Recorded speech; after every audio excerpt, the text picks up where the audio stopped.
Bom, primeiro, boa noite, né, em circunstâncias infelizes. Eu acho que o meu papel aqui é assumir o fracasso retumbante que foi o resultado, o roteiro, tudo o que se desenhou na noite de hoje. Eu acho que a gente se expôs a esse fracasso retumbante, né, na condução do jogo, na ida aos pênaltis, no roteiro dos pênaltis, né, em que a gente teve algumas oportunidades de cravar a classificação e não obtivemos sucesso. E é algo extremamente danoso ao clube. Eu acho que hoje a gente fracassou com uma meta básica, assim, a régua mínima que a gente estabeleceu para a transição de 2023 para 2024, que seria devolver o mesmo calendário de primeiro trimestre, né, com Copa do Brasil, em que, a bem dizer, estamos fora, né, em função das circunstâncias de classificação que são apenas especulativas, hipotéticas, nos expondo à possibilidade grande de jogar uma pré-Copa do Nordeste, né, uma possibilidade crescente com a nossa saída, e obviamente a meta seria entregar esse primeiro trimestre igual, com a diferença de estar jogando uma Série B do Campeonato Brasileiro, que segue como nosso principal objetivo, que segue com a responsabilidade potencializada, né? A nossa visão sobre o que é necessário para esse acesso ser obtido, ela não muda, mas eu entendo que sobe a régua, né? Sobe a responsabilidade e cai toda a nossa credibilidade, né? Tudo aquilo que foi construído de janeiro até aqui, com as classificações, com qualquer vitória, isso se passa uma borracha em cima pelo que aconteceu aqui hoje. Rodolfo,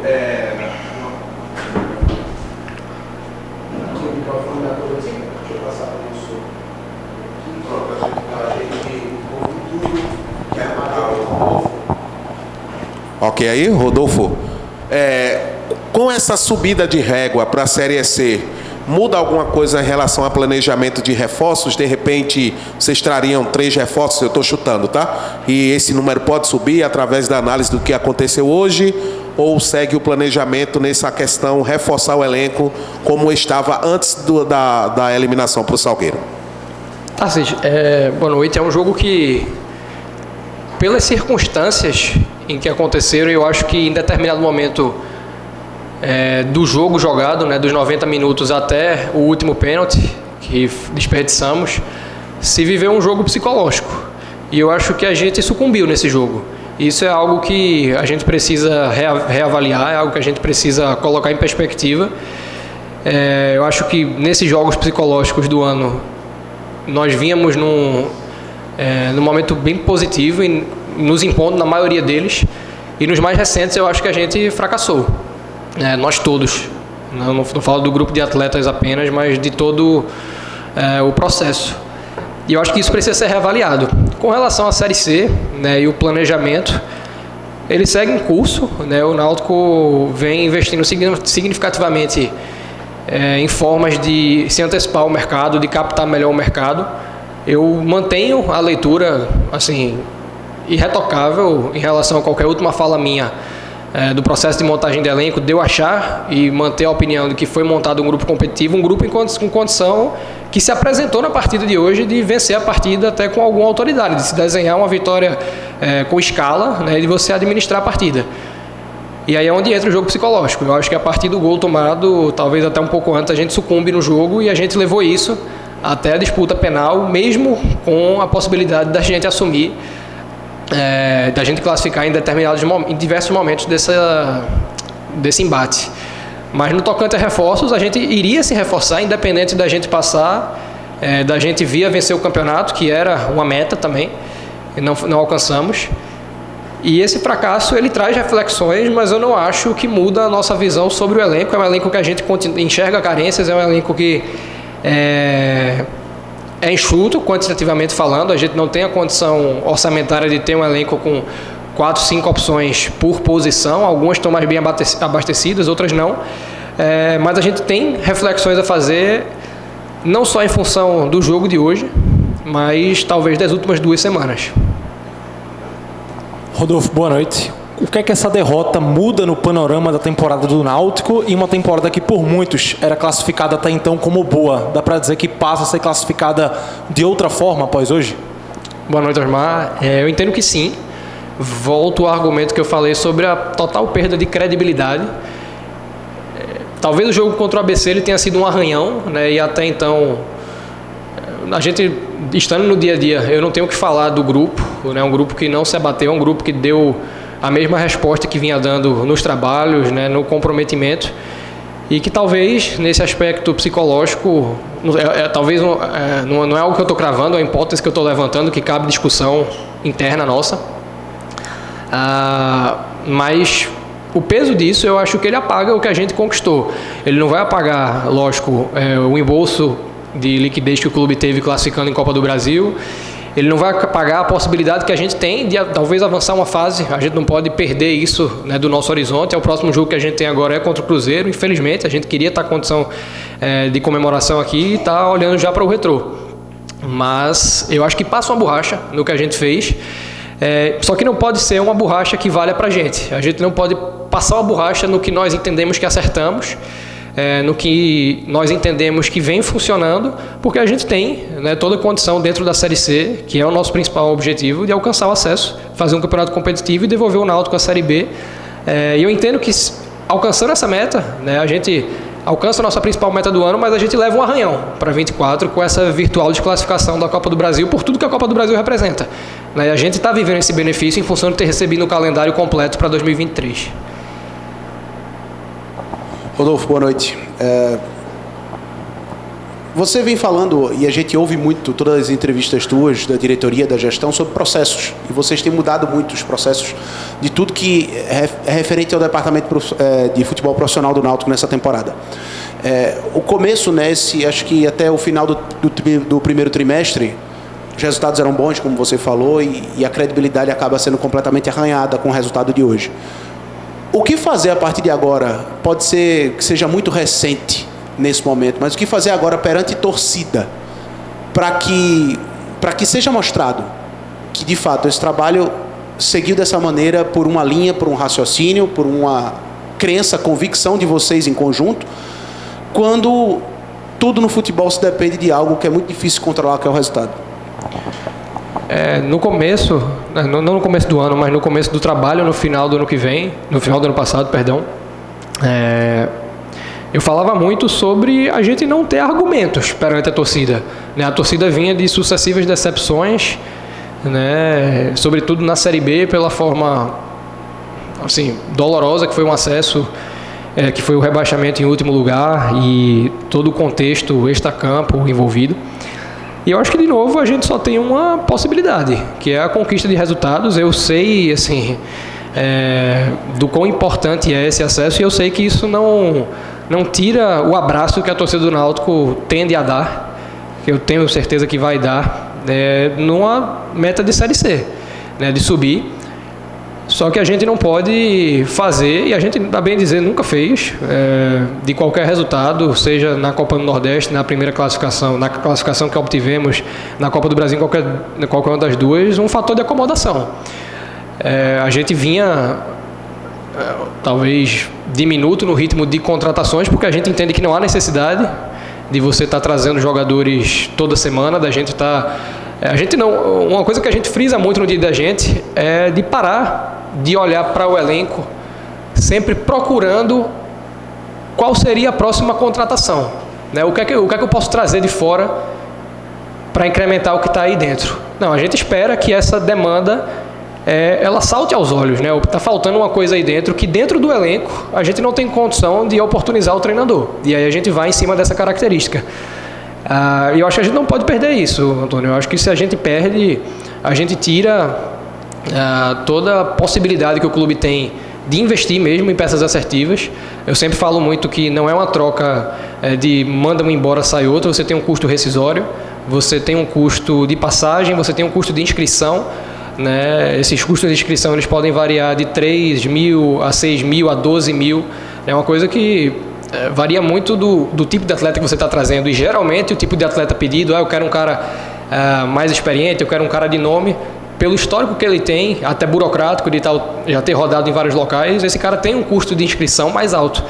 Então existe um fator financeiro envolvido, e a gente não pode perder isso de vista, né? A gente tem que manter o que a gente vem fazendo dentro das possibilidades que o clube tem, e corrigindo, precisa ser corrigido para que a gente bata metas como a gente vinha batendo, e assimilando o que quer que não tenha funcionado, e eu acho que algumas coisas não funcionaram nas últimas 2 semanas, para que a gente não deixe a principal meta do ano escapar, a gente, sobretudo, tendo deixado escapar essa meta básica de retribuir o calendário de 23 para 24. Eu queria que tu falasse um pouco da partida, aquela coisa inicial. Eu acho que a gente já teve alguns momentos, alguns jogos do Náutico, que a gente falou sobre chances criadas e não aproveitadas. Talvez isso tenha acontecido, isso aconteceu no primeiro tempo, principalmente. E se puder também comentar uma decisão que chamou a atenção, quando o Wagner foi cobrar o pênalti dele, se encaminhava, até se levantou, né? O Paulo, a gente viu que ele sentiu ali no final, mas houve a decisão de ir o Wagner. Comentar como é que se deu aquele momento por ali também. Bom, o resultado num jogo como esse é sempre soberano. Então, por mais que eu traga aqui, ou que eu relembre o que aconteceu no jogo, a visão do nosso torcedor não vai mudar pelo fracasso da desclassificação. Então, talvez eu vou até encurtar, abreviar um pouco sobre isso, para ficar falando sobre chances perdidas no primeiro tempo, que a gente poderia ter feito vários gols, tivemos o pênalti na sequência do jogo, ou seja, tudo se encaminhava para uma classificação, né? O jogo foi muito pesado nesse aspecto, porque o Salgueiro finalizou 2 vezes no nosso gol, eu acho. E, infelizmente, nós tomamos um gol e eles conseguiram levar os jogos para os pênaltis. Então, assim, não vou ficar também remontando, né, ou contando histórias pelo fato de a gente ter sido insuficiente o que nós fizemos hoje para a classificação. Sobre a questão do pênalti do Wagner e do Paulo Miranda, infelizmente o Paulo Miranda não tinha condição de bater. A primeira atleta que eu fui consultar na roda lá que a gente fazia, o primeiro atleta que eu cheguei foi o Paulo, porque eu vi que ele tomou uma pancada, chegou no final do jogo, ele tomou uma pancada forte no tendão de Aquiles. Ele não estava conseguindo andar. E o Paulo Miranda seria um dos 5 cobradores, os cobradores iniciais. E eu fui perguntar a ele como é que estava na condição de bater. E ele falou que não tinha condição de bater. Então, naquela hora, na fase final, né, onde o Paulo se encaminhou para a bola, o Paulo não tinha condição de bater. Então, houve uma conversa entre os dois, apenas Wagner e Paulo Miranda. O Wagner estava ciente da dificuldade que o Paulo Miranda estava passando. E eu já tinha comentado também com o Wagner nessa condição, se ele pegasse um pênalti nas alternadas, que ele teria autonomia de pegar a bola e bater para quem sabe classificar a nossa equipe. E foi isso que aconteceu. O Paulo foi forçado ainda a bater o 11º pênalti, bateu muito bem, converteu, né? É uma pena ele não ter sido um dos 5 batedores que inicialmente poderia talvez nos ter dado uma vantagem pela frente. Dado, boa noite. Você falava na coletiva passada que esse jogo contra o Salgueiro, apesar do Náutico já ter jogado contra o Salgueiro e vencido anteriormente, que era um jogo que você esperava ter mais dificuldade. Quanto que o fator emocional, o fator psicológico pesou nessa questão da dificuldade desse jogo e quanto pesou na questão do resultado final? Totalmente inerente ao jogo de eliminação. O jogo passado nós vencemos e somamos 3 pontos. O jogo de hoje não vale 3 pontos. O jogo de hoje vale classificação à próxima fase e tem um peso na eliminação. Então a gente sabe que muda o contexto do emocional num jogo como esse, muda. Nós jogamos melhor que o adversário, tanto quanto no jogo passado. Nós tivemos talvez menos chances de gol do que no jogo passado, mas nós tivemos bem mais chances de gol nesse jogo do que o nosso adversário. Não faltou jogo, não faltou entrega dos nossos atletas, faltou competência necessária para fazer o 2º gol, para matar o jogo, fazer o 3º, quem sabe, e levar a classificação. Dado, boa noite. Dos últimos 2 jogos eliminatórios, o Náutico foi eliminado na Copa do Nordeste e no Campeonato Pernambucano. O Rodolfo falou muito também no fator psicológico, né, que a equipe sentiu muito depois do gol do Salgueiro. Para esse confronto contra o Cruzeiro na Copa do Brasil, vai ser dada uma atenção maior do que, obviamente, vocês já dão para essa questão psicológica do elenco, já que vai partir para outra eliminatória, para outro mata-mata? É um contexto um pouco diferente, né? São 2 jogos, não é apenas um. Então, a própria estratégia da Copa do Brasil, ela muda um pouquinho no contexto de fazer um jogo em casa, um jogo fora, o somatório dos 2 jogos aqui culmina na classificação e eliminação. E também o fato de a gente ter uma semana para digerir a eliminação. Eu não vou me precipitar ao ponto de chegar e fazer conclusões ainda agora, né, na coletiva pós-jogo. Vamos primeiro nos reapresentar no CT para juntar os cacos, né, para entender melhor tudo que aconteceu, para tomar as melhores decisões em cima do próximo confronto. Dado, ali na arquibancada o que muita gente estava questionando foi que o Souza é o cobrador número 1 do Náutico e no segundo pênalti o Jael pediu para cobrar. Houve esse pedido? Você conversou com os jogadores? O que o treinador pode fazer nessas horas? Ou é uma decisão dos atletas mesmo? Isso se decide em campo? Você chegou a conversar alguma coisa com ele já no vestiário? Não, a decisão não é dos atletas, não. A decisão é do treinador. Quem era para bater era o Souza. Era o Souza que ele devia ter batido. E aí? O Souza era para bater a bola. O Souza é o batedor número 1. O Jael é o segundo batedor. O segundo entra em ação quando o primeiro não está em condição de bater. Ainda não conversei com os atletas, né? Mas eles sabem disso.